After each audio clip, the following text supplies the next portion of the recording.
So guys, आज एक बार फिर से पीसी ज्वेलर्स ने साइंस ऑफ होप यानी कि इन्वेस्टर्स के मन में उम्मीद एक बार फिर से जगाई है कि यस, यहां से भी मैं और अच्छा रिटर्न दे सकता हूं। ऑल दो लास्ट वीडियो में हमने डिस्कस किया था कि पिछले 2 से 3 साल के अंदर अंदर स्टॉक लगभग 10 गुना हुआ है। मात्र 2-4 रुपए के आसपास वाला शेयर आपको 20 रुपए के आसपास जाता देखने को मिलता है। लगभग लगभग 10 गुना के रिटर्न स्टॉक ने दिए हैं पिछले 2 से 2.5 साल के अंदर। ज्यादा समय नहीं हुआ है। अब इतने कम समय में इतने तगड़े रिटर्न देना, यस, गिरावट जब आती है इस तरह के स्टॉक्स में, खासकर जो छोटे स्टॉक्स होते हैं 10-15 रुपए के, मैंने आपके साथ एग्जांपल्स भी शेयर किए थे पिछले वीडियो में, जैसे रतन इंडिया पावर और भी बहुत से एग्जांपल, रामा स्टील, पी आपका एससीपीसी, इस तरह के एग्जांपल्स आपको मार्केट में बहुत से मिलेंगे। लेकिन पीसी ज्वेलर्स इन सबसे अलग इसलिए भी हो जाता है क्योंकि कंपनी वापस अपने बिजनेस को क्या उठा पाएगी, यह सवाल कंपनी के साथ बना हुआ है।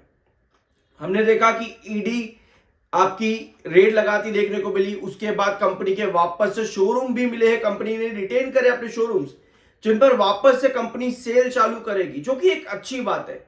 तो ये ऑप्टिमिज्म कंपनी को बनाती है कि यस, ये थोड़ा सा पॉसिबल हो सकता है कंपनी अपने रेवेन्यूज को, अपनी प्रॉफिटेबिलिटी को और सुधारे आने वाले क्वार्टर्स में और कंपनी वापस से खड़ी उठे।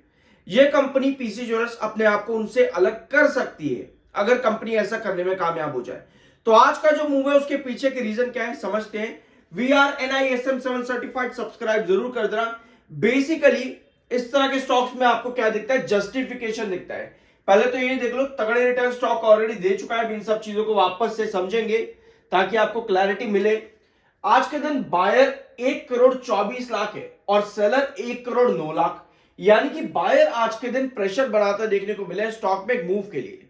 कई बार क्या होता है इस तरह के स्टॉक्स में आपको चार्ट का जस्टिफिकेशन मिलता है, क्योंकि पिछले कुछ सेशन से स्टॉक क्या कर रहा था, 1190 का इंपॉर्टेंट बेस ब्रेकडाउन ऑलरेडी कर चुका था।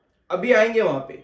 कोई भी बेस जब किसी पेनी स्टॉक का ब्रेकडाउन होता है तब आपको चार्ट पर जस्टिफिकेशन मिलता है कि ये ब्रेकडाउन हुआ नहीं है, हम यहां से वापस से मूव देंगे। ठीक है, इसको आप कह सकते हो कि एक छलावा है। बेसिक वैसे यूजुअली मैं मार्केट में इस तरह के टर्म्स यूज करता कभी नहीं हूं कि छलावा हो गया भैया, मार्केट में इस तरह से ट्रैप किया जा रहा, नहीं, ये चीजें नहीं होती है मार्केट में। बट यस, चार्ट्स कई बार इस तरह का मूव दिखाते हैं कि अगर एक बेस टूट जाता है, वापस से उसको रिटेन करने की कोशिश करता है, बट वो रिटेन हो नहीं पाता है। तो यहां थोड़ा सा अलर्ट रहने की जरूरत है इन शॉर्ट। ठीक है, टेक्निकल पॉइंट ऑफ व्यू पर भी ये मूव आज के दिन जस्टिफाई करता है। 19.3 का एमएफआई जो कि बुलिश है, 31.9 का RC, technicals neutral plus bullish है। ये भी एक रीजन है कि क्यों आज के दिन ये मूव देखने को मिल रहा है पीसी ज्वेलर्स में। ठीक है, तो ये है आपका 11.90 जो कि आपका इंपॉर्टेंट बेस था, ब्रेकडाउन हो रहा था पिछले 3 सेशन से। अगर यहां से वापस से रिकवरी बन पाती है, ऑल दो 11.90, क्योंकि अब आपका बेस टूट चुका है, तो अब ये हो जाता है आपका रिस्ट्रिक्शन, यानी कि अगर ये सस्टेन नहीं कर पाता तो आप कहां जाते हो, आप जाते हो 10.92।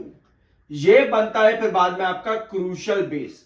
तो हमारी नजर रहनी चाहिए कि 1190 अगर टूट गया तो 1092 10.92 आपका वापस आता है, जो कि एक इंपॉर्टेंट बेस पहले भी रहा है। बट अगर सस्टेन करने की कोशिश करता है 11.90 को, तो जो आपका इंपॉर्टेंट रिस्ट्रिक्शन आता है 12.20 के पास में। ये 3 लेवल्स समझने जरूरी रहेंगे एज एन इन्वेस्टर, या पर अगर आप शॉर्ट टर्म में भी काम कर रहे हो पीसी ज्वेलर्स में। अब समझते हैं कंपनी के Q2 का प्री एनालिसिस, क्या पॉसिबिलिटी है, क्या कंपनी नंबर प्रोवाइड कर सकती है। 5 साल की कोई रिकमेंडेशन नहीं है, सब्सक्राइब के बिना मत जाना। सो रिसेंटली 18 अक्टूबर को जो कंपनी ने अपडेट दी है वो ये है कि अलॉटमेंट करा है कंपनी ने conversion of shares, conversion of warrants into shares. ठीक है, ये 18 अक्टूबर की अपडेट है। वारंट जो है कंपनी ने शेयर्स में कन्वर्जन की अपडेट यहां पर जारी करी, जिसका आधा कन्वर्जन हो चुका है। ठीक है, अब ये प्राइस कितना है, इश्यू प्राइस ऑफ वारंट है 56 रुपए 20 पैसे। इश्यू प्राइस है वारंट का 56 रुपीज 20 पैसे। और वारंट के नाम क्या क्या, नॉन प्रमोटर पब्लिक, आप देख सकते हैं यहां पर प्रकाश मेहता दिख जाएंगे, true quest solutions, Parveen Kumar Jain, Shashi Sharma, Tushar Krishna, and आपको ऐसे नाम देखने को मिल जाएंगे। और ये इश्यू प्राइस है वारंट का 56 रुपए 20 पैसे का। अब आप कहोगे भैया 56 रुपए 20 पैसे का इश्यू वारंट मिल रहा है, शेयर 56 रुपए जाएगा क्या? इश्यू ऑफ वारंट आपको बायर या फिर कंपनी के अंदर एक्वायरर नहीं बनाता। इश्यू ऑफ वारंट एक राइट होता है कि आप इसके लिए इश्यूड हो चुके हो इस राइट के लिए, ठीक है। मतलब कि अगर आपके पास ये प्राइस आता है तब आपका ये कन्वर्जन हो जाएगा। अभी ये आपको बस एक राइट दिया गया है वारंट के जरिए कि आपका ये जो राइट है वारंट है ये आपका कन्वर्ट हो जाएगा जब भी इन फ्यूचर 56 रुपए 20 पैसे का प्राइस आएगा। अब भैया 56 आएगा या नहीं आएगा इसकी कोई गारंटी नहीं होती है वारंट इशू के अंदर, क्योंकि कई बार क्या होता है ना, लोगों के कमेंट आने शुरू हो जाते हैं, भैया 56 रुपए पे कोई कंपनी वारंट दे रही है, भैया 100 रुपए पे वारंट दे रही है, शेयर का रेट 2 रुपए पे, अभी तो मजा आ जाएगा। ऐसा नहीं होता, इतनी आसानी से मार्केट के अंदर कुछ नहीं मिलता है, कोई मजा नहीं आता। अब ये प्राइस चाहे 10 साल में जाए या फिर 18 महीने का टाइम पीरियड होता है किसी भी वारंट का, वो 18 महीने में जाए या 10 साल के अंदर जाए, जब जाएगा तभी आपका ये कन्वर्जन होगा, अदरवाइज ये फेल है। या फिर जब भी इसका प्राइस इसके पास आएगा आपका वारंट कन्वर्जन हो जाएगा। दैट्स इट, इतनी ही कहानी होती है। आई गेस ये चीज क्लियर यहां पर हो चुकी होगी। नंबर्स पे आते हैं कंपनी के।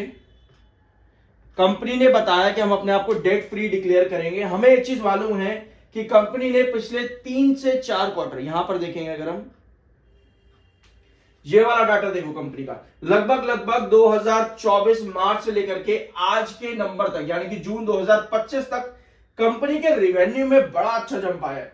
48 करोड़ के रिवेन्यू से कंपनी 725 करोड़ के रिवेन्यू पर है। और अभी कंपनी का जो जंप आया है यहां पर Q2 में 63% का जंप है रिवेन्यू के अंदर, 63। तो 505 का आप 63% कर लो, यानी both quarter on quarter and year on year basis पर आपके रिवेन्यू में जंप आने की पॉसिबिलिटी है। यही कंपनी ने डाटा दिया है। अब आते हैं कंपनी के प्रॉफिटेबिलिटी पर। कंपनी ने जून 2025 में प्रॉफिट कितने दिए? 162 करोड़, जिसमें 83 करोड़ कंपनी का जो कंपनी का जो अदर इनकम आया है वो 83 करोड़ आया है, जिसकी वजह से कंपनी के प्रॉफिट में बड़ा जंप था। बट कई बार ऐसा होता है कि कंपनी अदर इनकम जनरेट नहीं कर रही है, ठीक है, अदर इनकम कंपनी जनरेट नहीं कर रही है। तो ऐसी कंडीशन में सितंबर क्वार्टर में अगर अदर इनकम नहीं कंपनी की आती है तो क्वार्टर ऑन क्वार्टर कंपनी की प्रॉफिटेबिलिटी में ड्रॉप देखने को मिल सकता है क्वार्टर ऑन क्वार्टर बेसिस पर। Whereas year on year basis पर अगर हम देखेंगे तो कंपनी के प्रॉफिट से सितंबर 2024 में 179 करोड़, क्योंकि यहां पर भी कंपनी की अदर इनकम 44 करोड़ की आई थी। तो ऐसी कंडीशन पे अगर अदर इनकम कंपनी इस बार लूज कर जाती है तो कंपनी की profitability both quarter on quarter and year on year basis पर भी ड्रॉप कर जाएगी। तो ये कुछ पॉसिबिलिटीज है कंपनी के अदर इनकम और प्रॉफिट्स के बीच में एक बड़ा डिफरेंस मेजर देखने को मिलता है। अगर यही डिफरेंस इस बार आ जाता है तो शायद हमको चीजें थोड़ी सी बिगड़ती देखने को मिले। बट जब बात आती है लॉन्ग टर्म पर्सपेक्टिव की, कंपनी को रेगुलर नंबर्स अच्छे देने जरूरी है। बाय सर की कोई रिकमेंडेशन नहीं। आई होप कि वीडियो आपको पसंद आया होगा। मिलता है अगले वीडियो में।